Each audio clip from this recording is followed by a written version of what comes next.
Okay, so now for this part, and this is question number 21 on the white packet. The directions for this whole section, 21 through 32, states look for the greatest common factor first, then factor the remaining difference of squares. Check your work by distributing. Okay, so we're still doing the same thing. The only difference is now there is a common factor between these two numbers.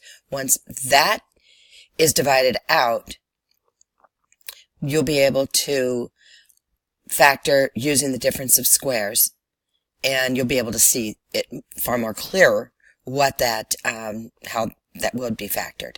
Okay, so let's just take a look at these two numbers. 2n squared. 2 does not have a perfect square. We have 2n squared minus 72. 72 does not have a perfect square. And when I'm saying perfect square, just to remind you, I'm meaning 121. The perfect square to 121 is 11, because 11 times 11 is 21. 16.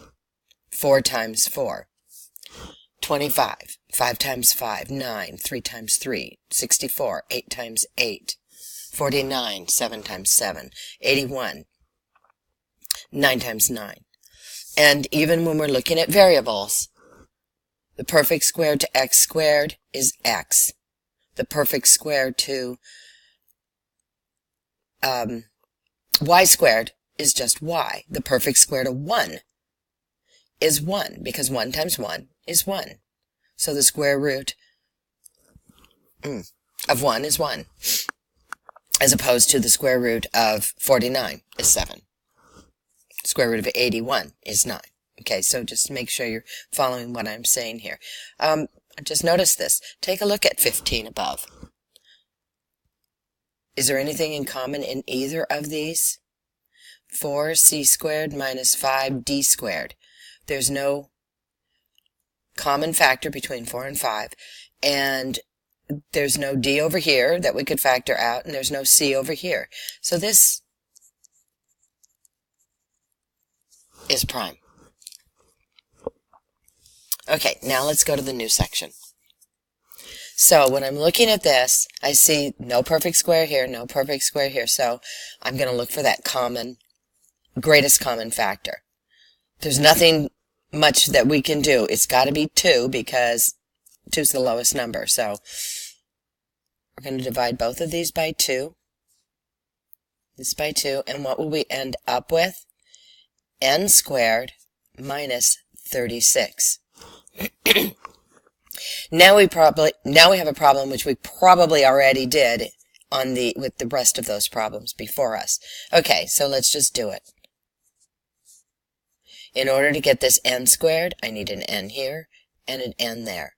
And in order to get 36, the square root of 36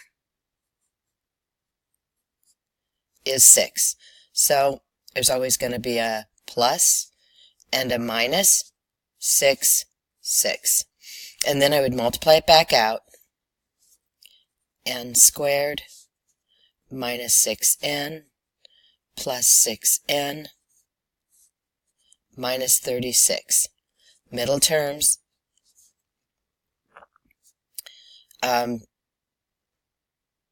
Zero out. N squared minus 36. Okay, but that's not our original. So when we were writing this, we put a 2 right here, because we factored it out there. And remember, we always take those factored parts and put them on the outside.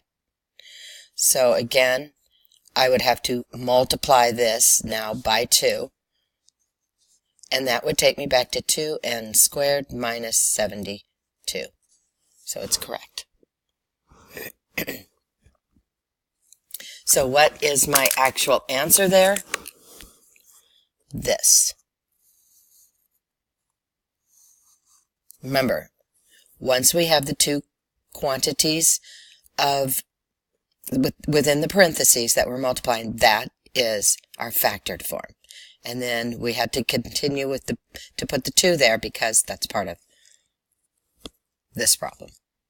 Okay, let's take a look at over here. Do one more.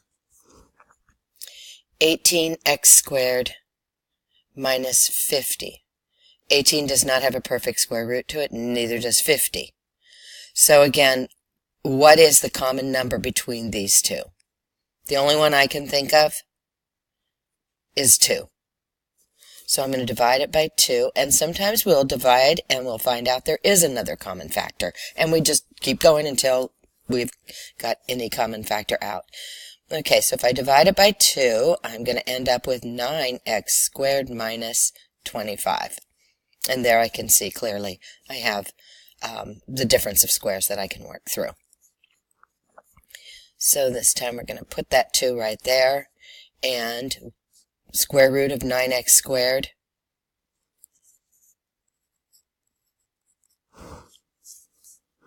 equals 3x. And of course the square root of 25 is 5. So 3x minus 5, 3x plus 5. Okay, and I'm going to let you go ahead and check that. And remember, when you check it, multiply this part through first, then do that, just like we did here. We put the 2 later. I added the 2 back into it after I'd completely multiplied it. Just keeps it a little cleaner, it makes it easier. Okay, so there's my factored form, and that's where my box goes. Okay, good luck. You can do this.